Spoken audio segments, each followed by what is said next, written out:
Hello and welcome to the Grumpy Sound Guy content. So someone asked me the other day, what is like a couple things that you wish you knew before you got into the business? And right out of the gate, and a lot of you guys, like you veteran sound guys, are about to spit your coffee out of your mouth. The number one thing is I really wish I'd have just went to college for cybersecurity or something and got into a completely different trade. But you know, I'm a victim of the passion and chasing the dream and all those kind of things that everybody else is.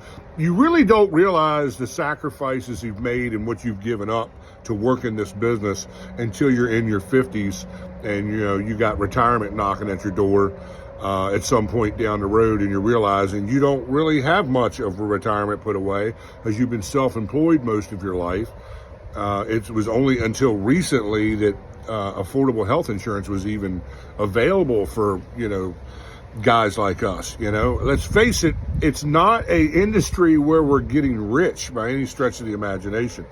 The second thing that I wish I knew was I wish I would have done a better job at counting the cost as into what it costs to be in the production business. It's expensive. And it's sort of kind of like gambling. Like the reason gambling addicts struggle with gambling is because gambling doesn't always say no. Every now and then it says yes, and you make out and you win a bunch of money.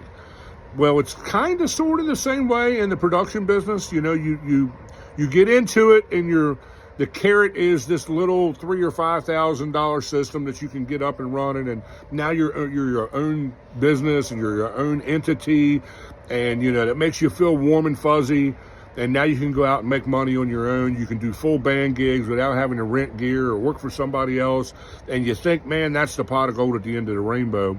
But what you don't understand is that is just the beginning of a long process of continuing to buy gear every year to try and stay relevant, to try and meet the needs of your client. It's a running joke with some friends of mine that, you know, you can have $1 million, $2 million worth of inventory, and a client's going to call and need you to do an event that you don't have gear for, that they need something specific. So you end up having to go out and spend half of the profits you're going to make on that gig to buy the gear to go do the gig.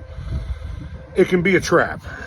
It really can. And then the last thing real quick is I didn't realize how hard of manual labor and work this was going to be. You know, I'm a very physical person anyways, so it doesn't bother me, but I really thought by now I'd be like doing white glove gigs, and that just doesn't exist.